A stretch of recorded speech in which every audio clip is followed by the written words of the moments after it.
신앙에 대한 가장 큰 오해는 내가 뭘 해야 된다고 자꾸 생각하는 거예요. 아닙니다. 신앙이란 내가 뭔가 하는 행위의 종교가 아니에요. 신앙이란 본질적으로 내가 하나님과 어떤 관계를 가지고 있느냐, 그 관계에 관한 것입니다. 오늘 예수님께서는 내 아버지는 농부요 나는 포도나무요 너희는 가지라고 하는 비유를 말씀하십니다. 아마 이처럼 이렇게 쉽게 우리에게 이런 신앙의 관계를 설명해 주는 그림이 어디 있겠습니까? 하나님은 농부라는 거예요. 그리고 예수님은 포도나무래요. 포도나무.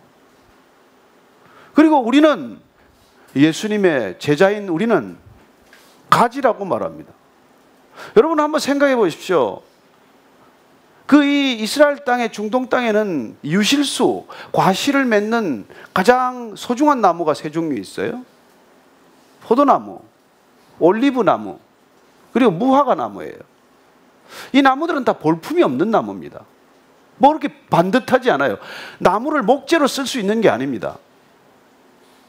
예수님께서 나는 포도나무다, 너희는 가지라고 할 때 포도나무가 연상하는 건 뭡니까? 번듯한 나무입니까? 10m, 20m 쭉쭉 뻗어 올라가는 그런 보기 좋은 나무입니까? 아니지 않습니까? 포도나무는 우리가 나무를 연상하는 것이 아니라 풍성한 포도 열매를 연상하지 않습니까? 포도나무라고 할 때 포도나무를 그림으로 그려내는 사람은 없어요. 어쩌면 가지에 주렁주렁 달려있는 그 탐스러운 포도송이, 열매를 우리가 생각하게 되는 것이죠.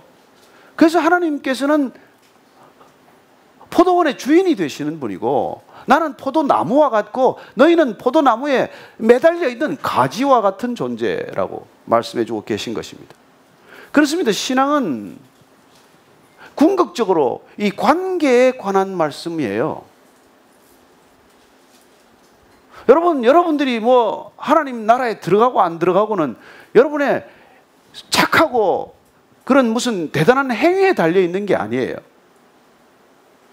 저는 우리 아들이 우리 집에 들어올 때 전화하고 들어오지 않아요. 그냥 누르고 이거 누르고 들어와요. 무엇 때문에 들어올 수 있습니까? 그 아들이 나한테 뭘 잘해서 들어오는 게 아니에요. 그냥 아버지와 아들의 관계이기 때문에 걔는 우리 집에 그냥 불쑥 들어오는 거예요. 어떤 데는 차도 가지고 나가요. 무엇 때문에? 그냥 아들이기 때문에 그걸 가지고 나가는 거예요. 어떤 데는 옷도 입고 가요. 넥타이도 없어져요. 그렇다고 화를 냅니까? 제가 짜증을 내겠어요? 아니지 않습니까? 여러분, 관계란 그런 거예요. 여러분, 부부관계란 뭡니까? 니건 내것 없는 거 아니에요. 이런 얘기하면 또 나중에 집에 와서 제 아내가 싫어하겠지만 저는 제가 월급 별로 쓰는 게 없습니다.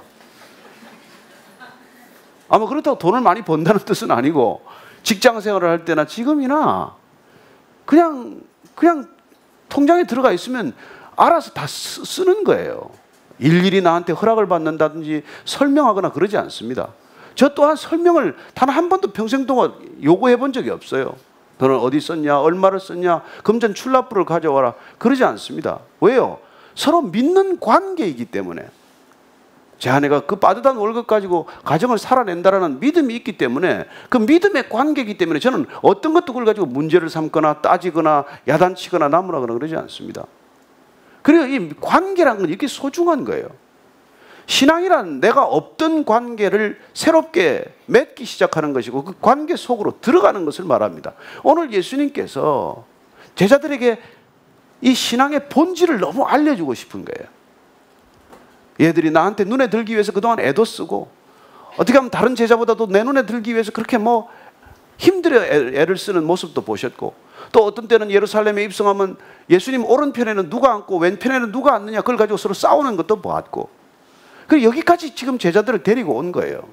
그리고 이 제자들에게 지금 가면서 마지막 알려줘야 할 가장 소중한 핵심은 도대체 신앙이란 뭐냐, 이게 신앙이란 뭐냐는 거예요.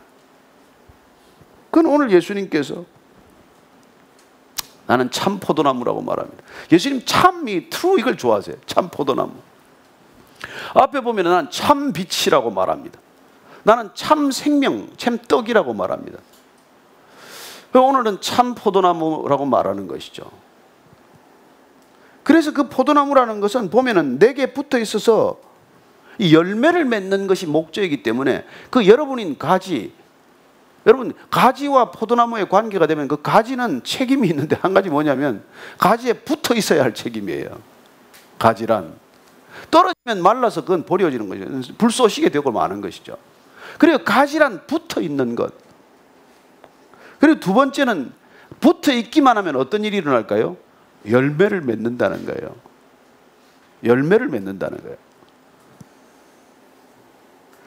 근데 중요한 말씀을 하시는데 하나님께서 가지치기를 하신다고 말씀하십니다. 이게 오늘 이제 우리가 이게 좀 주목해야 될 말씀이에요. 예수님이 가지치기 하지 않습니다. 하나님이 농부가 가지치기를 한다는 거예요. 예수님은 우리 안에 거하시기를 원하고 우리가 예수님께 붙어 있기를 원해요. 근데 우리가 아무 열매도 없어. 그럼 하나님께서 가지치기를 하신다고 말씀하십니다. 교회를 10년, 20년 다니는데 아무 변화가 없어. 잎은 무성한데 열매가 없어요. 그럴 때 가지치기를 당한다는 것입니다. 저는 여러분들이 이 신앙의 세계의 비밀을 하나 알려드릴 텐데 그건 빈익빈 부익부라는 것입니다.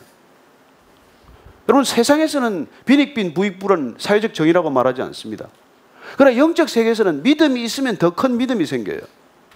그 알량한 믿음까지도 내가 없이 여기고 버리면 아무것도 없습니다. 그래서 예수님께서는 달란트 비유를 통해서 한 달란트, 뭐 두 달란트, 5달란트 가지고 있었는데 주인이 떠나면서 그 달란트 가지고 잘 장사를 해보라고 했는데 한 달란트 가진 사람이 그걸 땅에다 파묻어 놓고 아무 일도 하지 않았을 때 그걸 뺏어다가 2달란트, 5달란트 가진 사람한테 도로 준다는 거예요. 여러분 이거는 사회적 정의에 반하는 행동이에요. 5달란트 가진 사람 걸 뺏어서 1달란트 가진 사람한테 주는 게 우리는 정의라고 말합니다. 그러나 영적인 세계는 그렇지 않아요. 여러분들이 주님을 더 알아갈수록 주님을 더 많이 누리게 될 것이고 주님을 더 많이 누릴수록 여러분들 삶에는 더 많은 열매가 맺게 될 것이라고 말합니다. 근데 그런 관계가 형성이 되지 않으면 점점 여러분들이 메말라가고 여러분들이 교회는 다니는데 기쁨은 없고 한 번 평생 10년, 20년 다니도 누구 단 한 사람한테 복음을 전한 적도 없고 그런 삶이 되면 하나님께서 가지치기를 하신다는 거예요. 저는 여러분들이 이 점을 유의하셔서 가지치기 당하지 않게 되기를 바랍니다. 그래서 오늘 이 포도나무와 가지의 비유를 통해서 주님께서는 그러면 가지치기를 안 당하려면 어떻게 되냐? 그건 보십시오. 3절 말씀 보면 내가 일러준 말로 이미 깨끗해졌는데 깨끗해야 된다는 거예요. 열매를 맺는 비결은 막힌 게 없어야 돼. 내 안에 욕심이 없어야 돼. 가로막는 탐심이 없어야 돼요. 죄가 없어야 돼요. 그런 것들이 막혀 있으면 여러분 가지에 뿌리에서 올라오는 수분이 가지를 타고 이렇게 열매까지 맺지를 못하게 된다니까요. 그래서 우리가 할 수 있는 건 그냥 깨끗하게 하면 그러면 열매는 저절로 맺히게 된다는 것입니다. 열매를 내가 맺으려고 애쓰는 게 아니에요. 오늘 열매를 오늘 하나 맺어야지, 내일 2개 맺어야지, 모레 3개 맺어야지, 이게 아니고 그냥 가지에 붙어 있는데 우리가 정결하면, 깨끗하면, 더럽지 않으면, 추하지 않으면, 죄짓지 않으면, 탐욕스럽지 않으면 그러면 열매는 맺히게 된다는 것입니다. 얼마나 쉽습니까? 그래서 오늘 주님께서 내 안에 거하라 그래요. 내 안에 거. 신앙의 비밀은 예수님이 내 안에 거하라고 하는 이 명령을 알아듣고 이 말을 알아듣고 내가 예수님 안에 거하는 거예요. 예수님 안에 머무르는 것입니다. 그러면 예수님도 내 안에 머무르는 거예요. 이걸 상호 내주라고 하는데 이건 여러분들이 이해가 잘 안 될 거예요.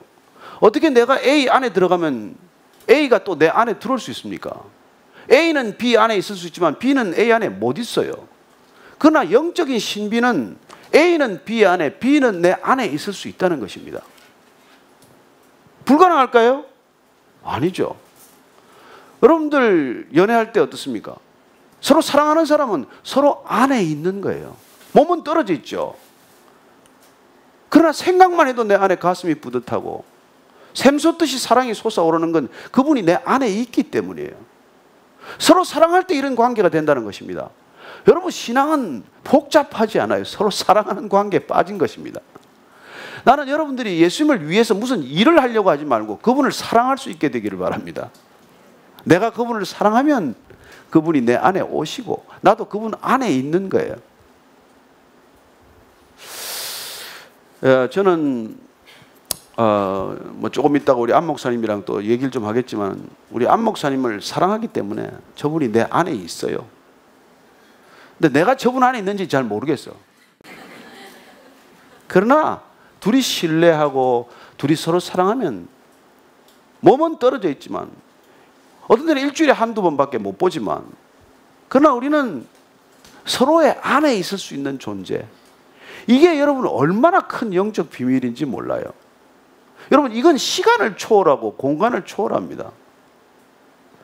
제가 아는 분이 사랑하는 아내를 잃고 굉장히 큰 이렇게 상심에 빠졌는데 어느 날 그 아내 사진을 가지고 아내가 좋아하던 땅에 가서 그 땅에 묻었어요. 사진을 파묻었어요.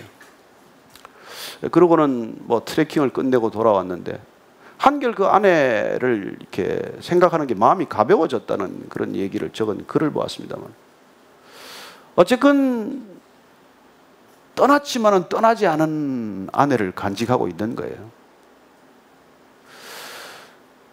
그리고 우리는 지금 2000년 전에 예수님 얘기를 하고 있습니다. 여러분, 그분이 단순히 죽었다면 무슨 얘기할 가치가 있겠어요? 그분이 이 성경을 통해서 남겨주신 말씀이 생명에 있는 말씀이기 때문에 아직도 그 말씀이 우리 안에 들어오면 생명으로 살아나기 때문에 그 말씀은 오늘날 생명의 말씀으로 선포되고 있는 것이고 그 말씀을 우리가 받으면 우리는 그분이 내 안에 있게 된다는 놀라운 비밀을 맛보게 됩니다. 예수님께서 요한복음 8장 앞에 말씀에서도 내 말이 너희 안에 거하면 너희가 내 제자가 되고 진리를 알지니 진리가 너희를 자유케 하리라, 그렇게 말씀하십니다. 예수님께서 요한복음을 통해서 예수님과 제자 되는 관계를 처음에 맺으시는데 제자가 되는 길을 세 가지로 말씀해 주셨어요. 내 말이 너희 안에 거하면 너희가 내 제자가 된다는 것이죠. 13장에 가면 예수님께서 너희들이 서로 사랑하면, 우리가 예수님만 사랑할 것이 아니라 서로 형제 간에, 서로 자매 간에, 서로 그리스도인들 간에 서로 사랑하면 세상 모든 사람들이 너희가 내 제자인 줄 알게 될 거라고 말합니다. 또 하나 여기 지금 말씀하셔요. 너희들이 열매를 맺게 되면 내 제자인 줄로 안다는 거예요. 여러분, 예수님과 관계를 맺으면 이런 일이 일어난다는 것입니다. 그러나 그 관계를 맺기 위해서는 우리가 그분의 말씀을 알아야 되고 그분의 말씀이 내 안에 있어야 되고 그리고 그분의 말씀이 살아서 내 안에서 생명이 되어야 되고 그래서 서로 사랑할 수 있는 능력이 되어야 되고, 그리하여 우리는 놀랍게도 어떤 열매가 맺히는 걸 본다는 거예요. 이 열매에 대해서 사도 바울은 그 열매가 성령의 열매라고 가르쳐 줍니다. 그래서 그 열매는 사랑과 기쁨과 화평과 오래 참음과 자비와 양선과 충성과 온유와 절제니 이 같은 열매가 맺히는 것을 금할 수가 없다고 말하는 것을 듣게 되는 것이죠. 사도 바울은 그렇게 이해를 한 것입니다. 그 열매란 성령의 열매. 우리가 지난번에 그리스도인의 능력이라는 시리즈를 통해서 그 말씀을 하나하나 풀어봤지만 그런 능력이, 그런 열매가 우리 안에서 맺히기 시작해서 그래서 우리의 관계가 달라지는 것이죠. 그래서 예수님과의 관계 속에 열매가 나타나면 우리는 이웃과의 관계 속에서도 서로 열매를 맺게 된다는 것을 우리가 목격하게 되는 것이죠. 자, 오늘 그래서 그 예수님께서 내가 너희 안에 거하기 위해서 너희도 내 안에 거하라, 내 안에 머무르라는 거예요. 여러분, 그 안에 머무르면은 열매는 저절로 맺히는데 너희들이 그 밖에 있으면 열매를 맺으려고 해야 맺을 수가 없다는 것이죠. 그래서 예수님께서 이렇게 말씀하십니다. 나는 포도나무에 너희는 가지라. 그가 내 안에, 내가 그 안에 거하면 사람이 열매를 많이 맺나니 나를 떠나서는 너희가 아무것도 할 수 없다라고 말합니다. 예수님을 떠나서 여러분이 무슨 일을 많이 하더라도 그 일은 예수님과 상관이 없고 그건 예수님이 원하는 열매하고는 상관이 없다는 것이죠. 저는 여러분들이 예수님이 원하시는 열매, 예수님의 열매를 맺게 되기를 바랍니다. 우리는 뭐 여러 가지 기도 제목이 있죠. 뭐 돈을 좀 많이 벌고 싶습니다. 뭐 이번에 인사에 승진하고 싶습니다. 이런 뭐 인기를 좀 더 얻고 싶습니다. 또 뭐 이번에 뭐 좀 국회의원 배지를 달고 싶습니다. 이런 인생의 것들을 열매로 생각할지 모르겠지만 여러분, 주님께서 말씀하시는 열매는 그런 열매가 아니에요. 예수님이 원하시는 열매가 따로 있습니다. 그래서 예수님을 여러분들이 알아야 그분이 원하는 열매를 맺을 수가 있다는 것이죠. 그래서 사람들이 내 안에 거하지 않으면 가지처럼 밖에 버려져서 마르나니 사람들이 그것을 모아다가 불에 던져버릴 것이라고 말합니다. 오늘날 그리스도인들이 열매를 못 맺으니까 어때요? 세상에서는 기독교를 개독교라고 부르기 시작을 했고, 그리고 그리스도인들에 대해서 아무 관심이 없어졌어요. 그게 뭐 불쏘시개처럼 버려지는 것이죠. 생명이 없는 것들은 관심이 없습니다. 여러분들이 생명력을 잃어버리면 아무도 주목하지 않아요. 그러나 신기하게도 여러분들이 생명력을 가지고 있으면 사람들이 관심을 갖습니다. 접근합니다. 그리고 여러분들에게 궁금한 걸 물어보기 시작을 해요. 그리고 놀랍게도 그 사람들이 다가와서 여러분들하고 관계를 맺기를 원하는 것이죠. 근데 관계를 맺는 걸 지금 원하지 않게 되었다는 뜻은 우리 안에 지금 생명력이 없고 말라 죽어간다는 뜻이에요. 자, 오늘 7절, 8절 말씀 이걸 한 번 더 읽어볼 텐데 한번 자막으로 한번 이 말씀을 더 읽어보기를 원합니다. 같이 한번 7절, 8절 말씀 같이 읽겠습니다. 시작. 너희가 내 안에 거하고 내 말이 너희 안에 거하면 무엇이든지 원하는 대로 구하라. 그리하면 이루리라. 너희가 열매를 많이 맺으면 내 아버지께서 영광을 받으실 것이요 너희는 내 제자가 되리라. 놀랍게도 너희가 내 안에 거하고 내 말이 너희 안에 거하면 그러면 무엇이든지 구하라는 거예요. 근데 많은 그리스도인들이 이 앞에 거는 빼고 무엇이든지 구하라. 그리하면 이루리라. 이것만 외우고 있어요. 무엇이든지 구하라. 그러면 이루리라. 이걸 너무 좋아해요. 이것만 기억하는 거예요. 그래서 무엇이든지 구했는데 왜 안 이루어지느냐고 묻는 것입니다. 왜 무엇이든지 구하라고 해서 구했는데 왜 안 되는, 일이 안 되느냐고 자꾸 따지는 거예요. 근데 그 앞에 전제가 뭐예요? 내 말이 거하면, 여러분, 예수님이 우리 안에 거하면 우리는 예수님이 원하는 것을 구하지 내가 원하는 것을 구하지 않아요. 아시겠습니까? 저는 큰 빌딩을 구하지 않습니다. 저는 세상 사람들한테 뭐 알려져서 유명해지기를 구하지 않아요. 저는 이 교회가 곧 이사를 가야 되지만 무슨 건물을 달라고 한 번도 제대로 기도해 본 적 없어요. 그런 걸 구할 필요가 없어요. 그분이 우리 안에 계시면 그분이 무슨 생각을 하고 있는가에 집중하게 되는 거예요. 여러분이 누군가를 사랑해 보십시오. 그 사람의 관심사를 계속해서 묵상하게 돼 있어요. 그래서 뭐 난 내 아내가 무슨 색깔을 좋아하는지도 모릅니다. 사랑 안 하는 거기 때문에 그래요. 사랑 안 하니까 모르죠. 저는 우리 아들이 뭘 잘 먹는지 모릅니다. 아니, 아들을 사랑하지 않으니까 모르죠. 여러분, 사랑하는데 어떻게 모릅니까? 그만큼 우리가 이기적이기 때문에 한 집에 살아도 이 사람이 뭐 생일이 언제인지 이것도 잊어버리는 건 가끔 있을 수 있다고 치더라도 뭘 좋아하는지, 무슨 색을 좋아하는지, 무슨 생각을 하고 있는지, 뭘 싫어하는지, 어떤 냄새에 민감한지 이런 거 전혀 관심이 없는 거예요. 그러나 그 사람이 내 안에 있으면,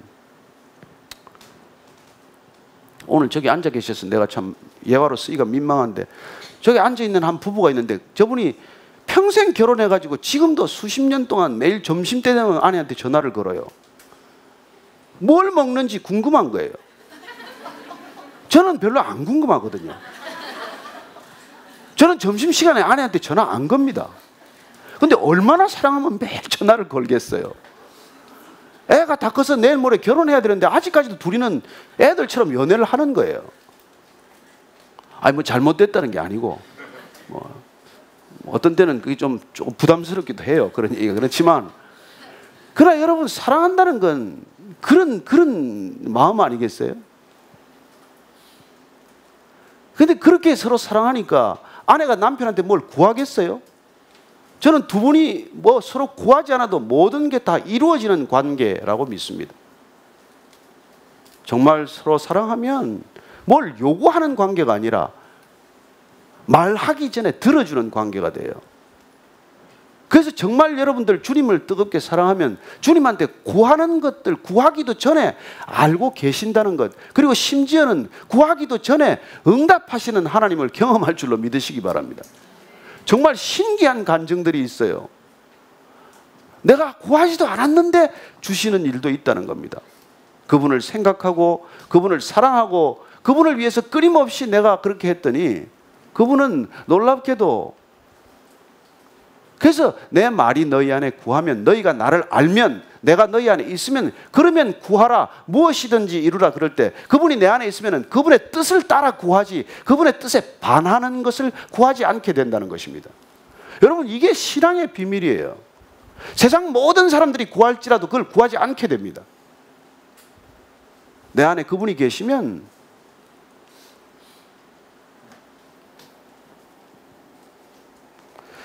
그리고 열매를 많이 맺으면 아버지께서 영광을 받으시지 내가 영광을 받는 게 아니에요. 자, 열매란 뭐겠어요? 우리가 결국 예수님께서 포도나무고 나는 가지인데 열매가 맺혔다는 것은 가지를 통해서 하나님의 사람, 하나님의 성도, 하나님의 교회가 또 탄생했다는 뜻이에요. 그러니까 여러분들을 통해서 교회, 하나님께서 세상에 불러낸 사람들, 그런 사람들의 공동체가 탄생하는 것, 그게 예수님의 목적이고 이 땅에 오신 이유예요. 그러니 여러분들이 정말 주님께 붙어 있기만 하면 여러분의 인생을 통해서, 삶을 통해서 놀랍게도 교회가 탄생하는 것을 보게 될 거예요.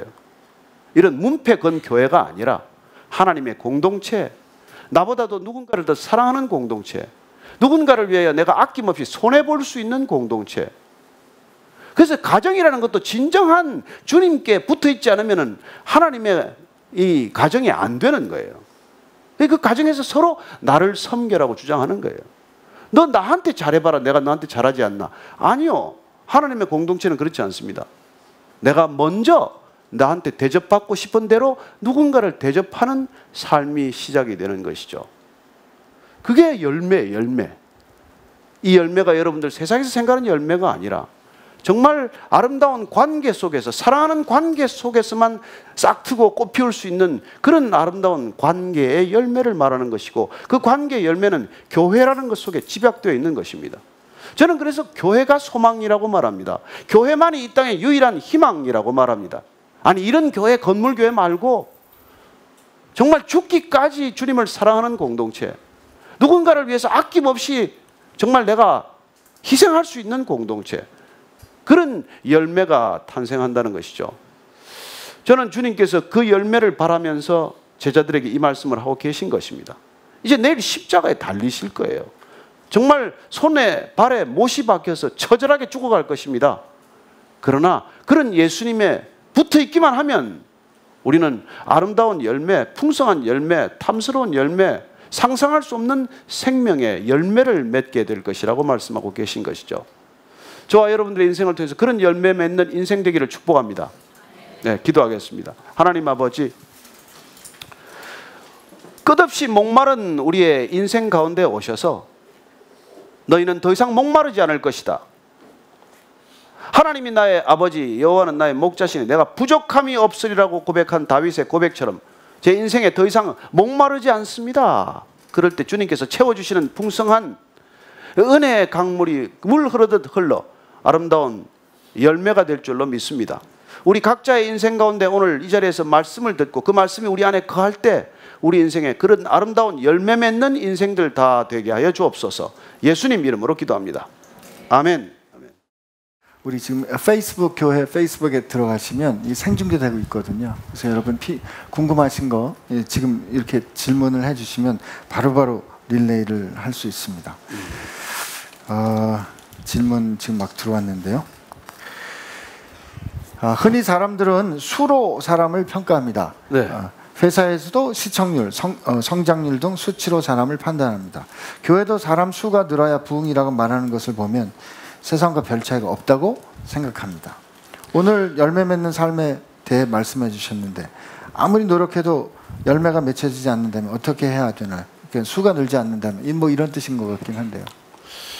첫째는 하나님은 숫자 세는 거 좋아하지 않으십니다.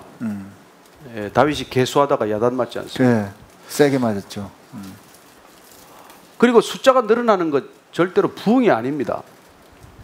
부흥은 사람이 변하는 거예요.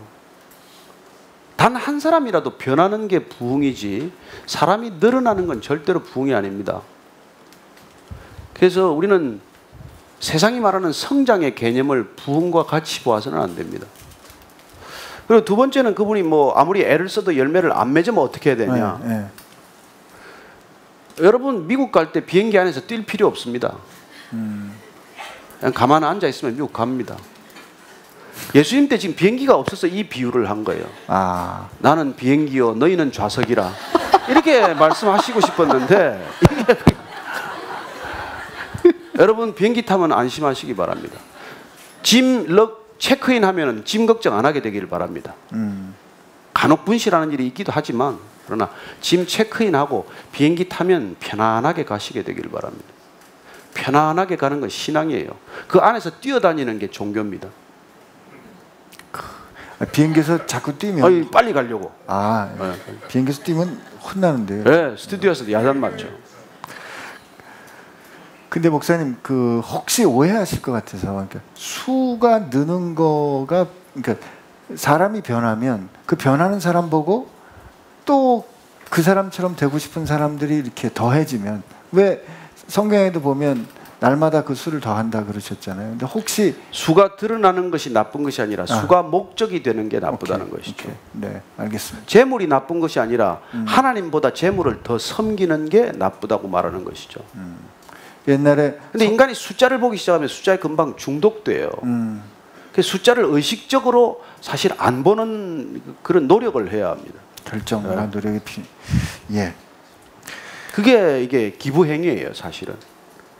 그냥 숫자를 스스로 줄이는 일을 하는 것이죠. 다시 한 번만 설명해. 제가 못 알아들었어요. 그 숫자에 중독되지 않기 위해서 네네. 숫자를 내가 의식적으로 줄여버리는 행동, 그걸 네. 우리는 기부나 헌금이라고 말하는 것이죠. 근데 헌금하고 많은 분들이 다 적어놓는데. 그건 뭐 나중에 하나님은 카운트 안 하세요. 하나님은 이중장부가 없습니다. 우리가 장부를 만들면 하나님은 장부 안 만드세요. 그래서 예수님께서 그런 대표적인 종교 행위를 비난하신 것이죠. 나무라신 것이죠. 기도를 하는데 사람 들으라고 한 기도, 그럼 하나님이 안 듣는다. 헌금했는데 사람들한테 생색낸 헌금, 그러면 그건 사람들한테 칭찬받는 걸로 오케이, 상 다 받았다. I don't care. 하나님은 상관 안 한다는 거예요. 금식, 사람들이 알아주는 금식, 그건 뭐 나는 알아줄 필요 없다는 거죠. 그러니까 이걸 하나님이 카운트를 원하시느냐 사람들이 카운트하기를 원하느냐 이걸 여러분들 잘 생각하고 하셔야 합니다. 근데 우리 헌금하고 기왕에 헌금이 나왔으니까 좀 여쭤보는 말씀인데 네. 우리 뭐 11조 이런 거 얘기할 때도요. 내가 가진 것 중에서 10분의 1은 하나님의 것이니까 하나님께 드리고 이렇게 하고 나면 믿는 사람들은 나머지 것은 자기 거로 여기는 그런 태도가 있는 것 같은데 그죠. 11조에 관한 건 이해가 기니까 네. 그냥 우리 사이트에 들어가면은 11조에 대한 참 뜻을 설교를 해놓은 게 있어요. 찾아보시는 게 나을 것 같아요. 네. 이런 걸 전문 용어로 거절당했다. 이렇게. 다른 대답을 주셨다 이겁니다. 예. 당장 열매가 보이지 않는다고 믿음을 판단할 수 있습니까? 없죠. 그러나 믿음은 반드시 드러나게 돼 있어요. 그렇죠? 사랑은 안 보입니다. 그러나 사랑은 드러나요. 그렇죠. 사랑하면 못 속이죠. 드러나는 것이. 예, 뭐 무스 바르고 뭐 난리하는 거 애들이 그죠? 우선 화장실에 잘 안 나오잖아요. 그렇죠. 그렇습니다. 근데 정말 믿음이 있는 거는 결국은 열매로 보일 수밖에 없는 거죠. 드러나는 것이죠. 그러나 저는 그렇습니다. 우리가 아이가 잉태되면 처음에 잘 모르잖아요. 그러나 점점 배가 불러오고 그리고 생명이 자라나잖아요. 그 생명이 자라는데 뭐 어머니가 하는 게 있어요, 사실? 먹고 자는 것밖에 없잖아요. 네. 그죠? 네. 아이의 생명을 하나도 자라게 못합니다. 그냥 나는 먹고 그냥 누리고 있을 뿐이죠. 신앙도 마찬가지예요. 정말로 우리가 하는 게 없어요. 어떻게 보면 하면 할수록 태아한테 해롭게 될지도 모르죠. 너무 많이 움직이고 너무 많이 뭐 일하고 하다가 혹시 잘못하면 유산할 수도 있잖아요. 그러니까 신앙 혹은 하나님과 우리와의 관계를 누리는 것도 하나님께서 주신 은혜, 선물로 생각하는 받아들이고. 그런 태도가 좀 필요한 것 같네요. 그 사이에 질문이 또 왔습니다. 이런 질문 해도 될지 모르겠는데 종교개혁 주간이라는데 천주교는 많이 다른 건가요? 성당 다니는 동생 식구들한테 뭔가 얘기를 해주고 싶은데 뭐라고 얘기를 해야 할지 모르겠습니다. 그런 것도 뭐 이렇게 인터넷 찾아보면 다 있습니다. 요새는 웬만하면 캐톨릭에 몇 가지 이제 다른 게 있는데요. 그건 뭐 우리가 다르다 말다 이렇게 얘기해봐야 자꾸 논쟁거리가 돼요. 근데 사실은 이제 뭐 가장 중요한 거는 종교개혁이라는 게 여러분 마틴 루터가 지금부터 500년 전에 오직 성경으로, 오직 믿음으로, 오직 은혜로. 근데 그 성경에 다 있는 얘기예요. 왜냐하면 구원이라는 게 예수님께서 오직 은혜로, 오직 믿음으로 받는다고 말씀하셨기 때문에. 네. 그래서 그렇게 돌아가자는 얘기거든요. 근데 이제 오직 성경으로 해야 되는데 예를 들어서 로마 교황청에서는 교황청의 칙령과 성경의 말씀을 같은 권위로 둔다든지 뭐 예수님과 마리아를 같은 이렇게 둔다든지 이런 몇 가지가 결정적으로 성경에 반하는 것이기 때문에 그걸 이제 문제 삼는 것이죠. 그리고 뭐 이렇게 연옥이라든지 이런 성경에 없는 개념을 가지고 설명한다든지 그래서 이런 것들은 여러분 요새는 뭐 사실은 뭐 이렇게 그 웬만한 거는 인터넷 찾아보세요. 다 있습니다. 요새는 물어보면 사실 바보예요. 다 찾아오면 되는데. 그러나 꼭 필요한 거는 우리가 대답해드리고. 네. 네. 목사님께서 오히려 이렇게 이런저런 기회에 말씀하실 때나 혹은 설교하실 때 진짜 우리가 지금 개혁이 필요한 게 아니냐 이런 말씀 많이 하셨거든요. 저는 신앙은 날마다 죽는 거라고. 왜냐하면 예수님께서 너희들이 나를 따라오려거든 날마다 자기를 부인하고 자기 십자가를 지고 좇으라. 그러니까 예수님을 따른다는 것, 신앙의 길을 간다는 것은 매일의 자기 부인이라면 셀프 디나이얼이라는 여러분 이 세상에서 가장 힘든 게 자기 부인 아니에요. 우리는 자기를 확장하고 자기를 이렇게 성장시키고 자기를 드러내고 자기를 과장하고 자기를 뭐 보상받기 위해서 살아가는 이 세상에서 자기를 부인하라. 이건 정반대. 요즘 시대 정신하고도 안 맞죠. 다른 말이죠. 사실은 여러분들이 이 세상과 버타여 살아가면서 그리스도인이 될 수가 없습니다. 세상 속에 있지만은 세상과 친구 삼는 것이 아니라 예수님을 따르기로 결정하고 예수님과 벗되는 것이 그리스도인의 삶이지. 다 친구는 세상하고 맺고 그 친구들하고 살아가는데 필요한 걸 예수님한테 와서 달라고 하는 건 그건 크리스찬의 길이 아니에요. 그렇게 복음은 값싸지도 않고 그렇게 예수님은 가르치지도 않았고 예수님은 그렇게 싸구려가 아니라는 거예요. 그 말은 곧 예수님은 세상 것들 때문에 존재하는 분이 아니라는 것입니다. 그분은 영원한 것에 관한 문제고 영혼에 관한 문제고 생명에 관한 문제를 말씀하고 계신 것이죠.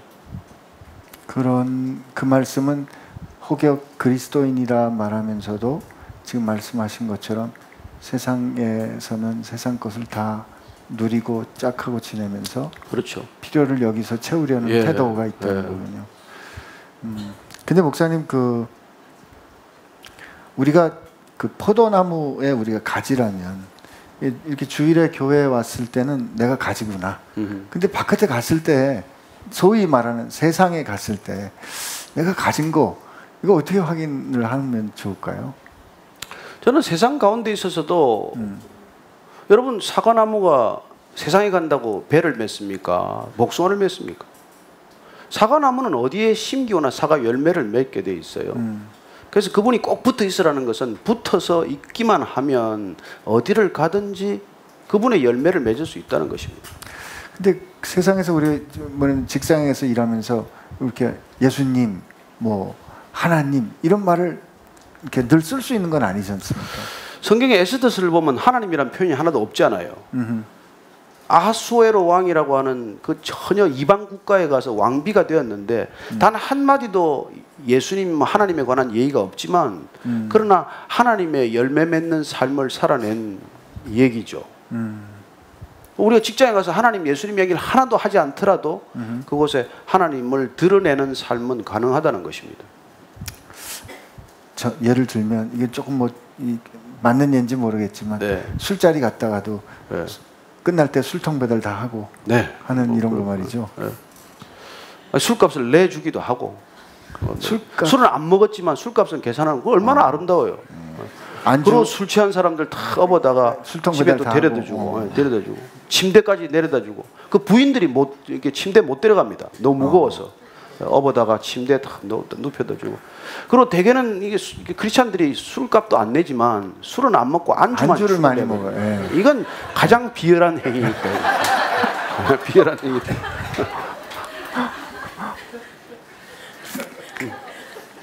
갑자기 찔려가지고 말을 못하겠어. 그러니까 뭐 하여튼 친척들 가면 제사 지내잖아요. 네. 제사 내가 절은 못하지만 가서 내가 돈도 내고 음식도 만들고 죽을 만큼 설거지도 하고 말이죠. 네. 그러면 누가 미워하지 않아요. 근데 그런 건 하나도 안 하고 말이죠. 예수 믿으라고 소리만 하니까 볼 때마다 열받죠. 세상에서 그 예수님하고 붙어있는 게 늘 쉬운 건 아닌데? 아니 너무 간단해요. 세상 사람들도 손해 보는 거 싫어합니다. 그냥 사람들이 싫어하는 손해를 보면 돼요. 아니 자꾸 이익 보려고 와서 기도 제목을 내놓지 말고 가서 그냥 거기서 손해 보면 돼. 아니 손해 안 보려고 기도하는 거 아니었어요? 그게 아니죠. 진정한 그리스도인의 기도는 손해 볼 수 있는 능력을 주세요. 이게 기도의 핵심이에요. 그게 주기도문의 내용이에요. 그죠? 네. 아니 당신도 목사라고 나한테만 자꾸 묻지 말고.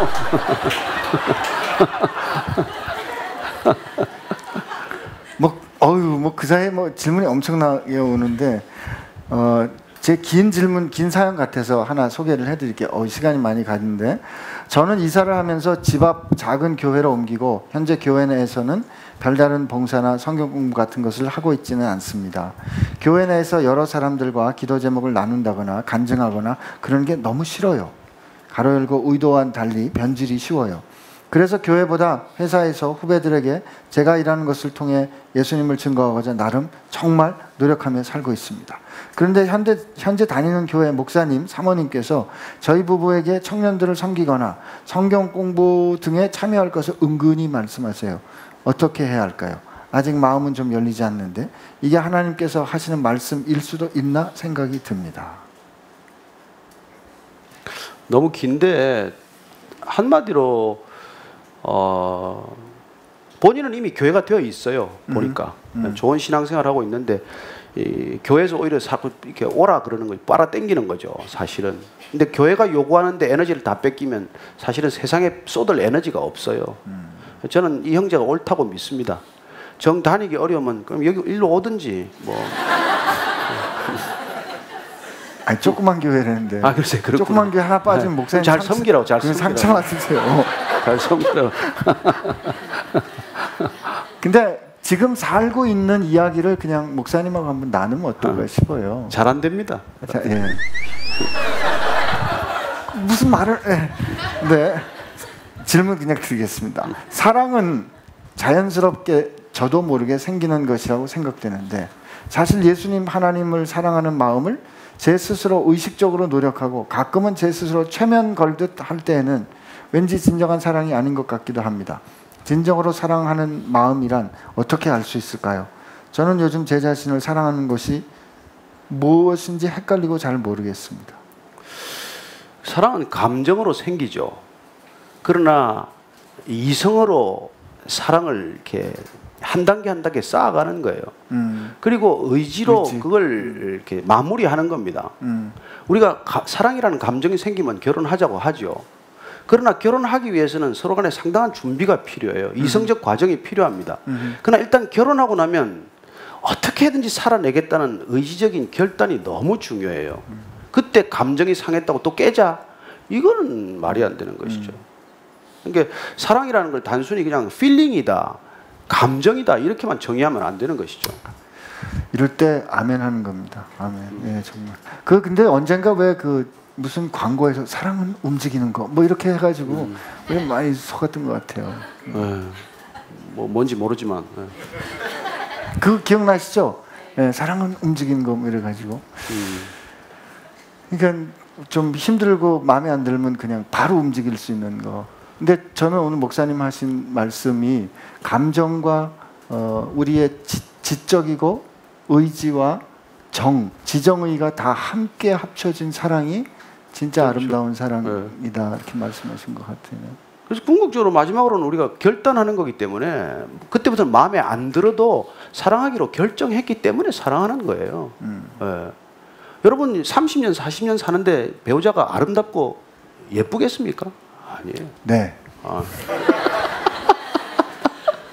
정치적 답변을 이렇게 하다가 목사들이 성도에게서부터 신뢰를 잃는 거예요. 아니 이 작은 진실을 이렇게 전 진짜라니까요. 저도 저 형제처럼 아내의 모든 게 궁금해요. 그래서 아내가 뭘 보고 있으면 옆에서 자꾸 보면 자꾸 저리 가라 그래요. 그래서 아니 좀 뭐 하는지 궁금할 수도 있잖아요. 그래서 제가 하루는 가면서 그랬어요. 나는 당신의 모든 게 궁금해 그랬더니 예, 오늘은 질문이 많습니다. 빠른 질문하러. 목사님께서 이 말씀 문화라는 건 틀이라고 물은 컵에 받아 먹는 비유를 말씀하셨지만 손으로 받아 먹어도 되잖아요. 악한 문화를 어떻게 이깁니까? 저도 질문이 잘 모르겠는 뜻인데. 근데 문화나 이 모든 것들은 뒤에 있는 걸 꿰뚫어 보는 눈이 필요해요. 저는 사실 예수 믿고 나서 그런 이렇게 소위 영적인 눈이 열렸다 그러지 않습니까? 근데 그게 열리면은 여러분 배후가 보이는 거예요. 왜 저렇게 스포츠에 열광하나? 왜 영화를 저렇게 찍나? 저 영화 뒤에 뭐가 있나? 예술적 열정 뒤에는 뭐가 있나? 이런 것들이 보이는 거란 말이에요. 그게 보이면 거기 빠지지 않게 되고 휩쓸리지 않게 되는 것이죠. 예, 그럼 저는 여러분들이 이 소위 예술이라는 이런 문화라는 이런 무슨 학문이라는 것, 이 모든 것들 뒤에 있는 것들의 이 배후 실체를 알아가는 게 사실은 신앙의 성숙이라고 저는 믿습니다. 글을 읽을 때 글을 이해하려면 문법이 있듯이 그런 문화를 읽는 그걸 뭐 문법이라 그런다면 그거는 어떻게 얻을 수 있어요? 저는 사도 요한이 놀랍게도 요한 1서 2장 15절 이하를 보면 이 세상에 있는 모든 것들 문화의 본질을 알았어요. 그것은 육신의 정욕과 안목의 정욕과 이생의 자랑이라고 말합니다. 그처럼 아주 일목요연하게 이 세상 문화 전체와 시스템 전체를 카테고라이즈한 비유는 없어요. 우리가 깊이 들어가 보면 그런 겁니다. 육신의 정욕, 안목의 정욕, 이생의 자랑거리라는 것이죠. 그런 것들을 알게 되면 우리는 거기 적어도 이렇게 부지불식간에 이렇게 휩쓸려가는 일은 없다는 것입니다. 그게 정신 차리고 사는 거예요. 그래서 여러분 신앙을 갖는다는 건 정신 차리고 사는 겁니다. 남들 사는 대로 살지 않아요. 그냥 남들 사는 대로 휩쓸려가지 않습니다. 남들이 바지 다 찢어져 그냥 그 멀쩡한 바지 입고 다니고 그러세요. 그건 뭐 막 머리 이렇게 뭐 누가 염색을 해도 또 안 할 수도 있는 거고. 근데 모두가 다 바지를 찢을 때 혼자 바지 안 찢긴 쉽지 않거든요. 아유, 그래도 또 복고풍이 오면 또 돌아오니까 괜찮아요. 또 때가 되면 복고 리바이벌 하거든요. 그러니까 또 멀쩡한 바지로 돌아옵니다. 또 어디서. 목사님 우리가 이렇게 막 이렇게 바람처럼 이렇게 우리 주변의 세상이 우리를 흔들 때, 그러니까 분명한 것을 딱 붙잡을 수 있는 그게 오늘 말씀하신 것처럼 예수님 말씀에 그렇죠. 딱 붙어 있는. 그래서 그분의 말씀이 내 안에 오면 내가 말씀을 붙든 것 같지만 말씀이 나를 붙들고 있어요. 우리가 소망을 갖는다, 꿈을 갖는다는 것은 내가 꿈을 품은 것 같지만 궁극적으로 꿈이 나를 이끌어가는 거예요. 그게 말씀에 붙들린 삶이 되는 겁니다. 이 죄송한 표현이지만 내가 옛날에 술을 많이 먹었잖아요. 33년간 술을 엄청 먹었는데 처음에는 사람이 술을 먹잖아요. 그 다음에 술이 술을 먹는다 그래. 네. 결국은 술이 사람을 먹어요. 그래서 그 단계로 가는 거죠. 이게 또 술 비유가 돼서 안 됐지만 처음에는 우리가 말씀을 먹어요. 그러면 말씀이 말씀을 끌어당겨. 구약이 신약을 부르고 신약이 구약을 부르는 단계가 있어요. 그 다음에 나중에는 말씀이 나를 끌어가는 거예요. 그래서 내가 말씀을 읽었는데 나중에 말씀이 나를 읽고 나를 끌어가는 삶이 되는 것이죠. 말씀이 육신이 되는 그렇죠. 그런 은혜네요. 이 번외편이라 이거는 대답 좀 해주시는 게 좋을 것 같아요. 꼭 결혼할 거라 생각했던 사람과 결혼 6개월 남겨놓고 한 달 전에 헤어졌습니다. 많이 기도했는데도 기다리고 싶다는 마음이 큽니다. 괜한 미련인지 하나님이 주신 마음인지 어떻게 알 수 있나요?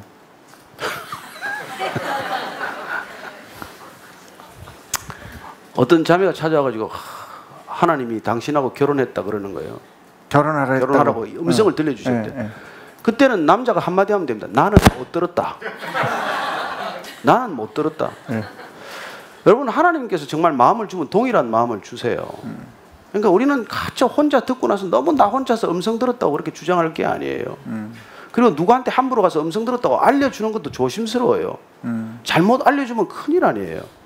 그래서 저는 여러분들이 그 모든 것들이 성경에 있나 성경적 근거가 확인되면 좋겠고, 뭐 자매처럼 이렇게 살다가 뭐 6개월 있다가 결혼하려는데 깨졌다, 그런 건 뭐 비일비재한 일이에요.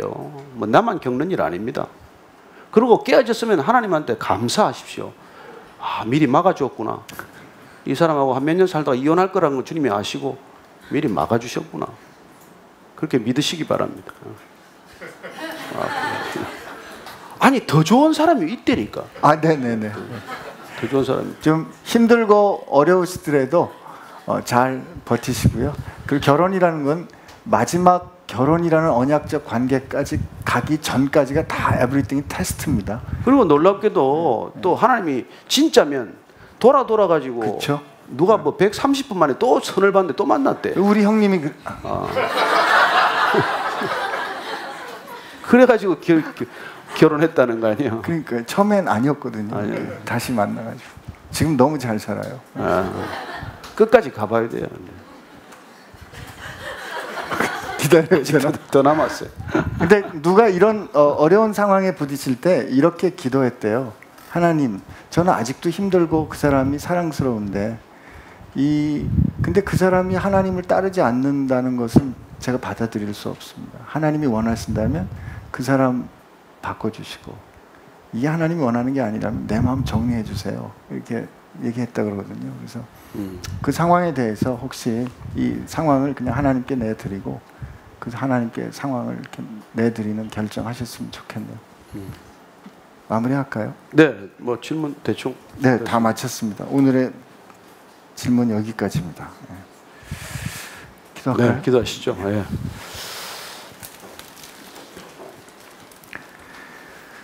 하나님, 오늘 또 대화를 나누는 과정 가운데 참 용기가 되는 말씀 들었습니다. 우리가 주님을 붙잡아야 하고 주님의 사랑을 우리가 쫓아가야 하는 줄 알았는데 주의 선하심과 인자하심이 정녕 나를 쫓아오는 것 우리가 알았습니다. 주님이 우리를 이끌어 가시는 것이 우리의 인생이라는 것 알았습니다. 그렇다면 주님이 우리를 이끌어 가실 때, 말씀이 우리를 빚어 가실 때 일어날 아름다운 열매, 멋진 변화, 주님 닮아가는 그 아름다운 성장을 우리 모두가 다 경험하게 하여 주옵소서.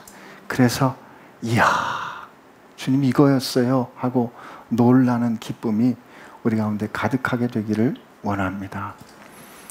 우리로 가지로 붙어 있을 수 없는 자격, 정말 하나님 앞에서 죄인들이었는데 그 생명으로 값주어 우리로 주님께 접붙임 바 되게 해주신 우리 주 예수 그리스도의 은혜와 이런 우리를 향하여 자녀라 부르기를 기뻐하셔서 그 의로운 손으로 붙잡아 이끌어 가시는 하나님 아버지의 사랑하심과 우리 안에 살아계셔서 우리가 하나님의 자녀인 것을 증언해 주시는 성령님의 역사하심이 이제 주님과 함께 동거하고 주님께 붙어 있어서 정에는 경험하지 못했던 아름다운 열매를 아름아름 맺기를 소원하는, 그렇게 믿고 새롭게 출발하는 사랑하는 지체들과 함께 하시기를 주의 이름으로 축원하옵나이다.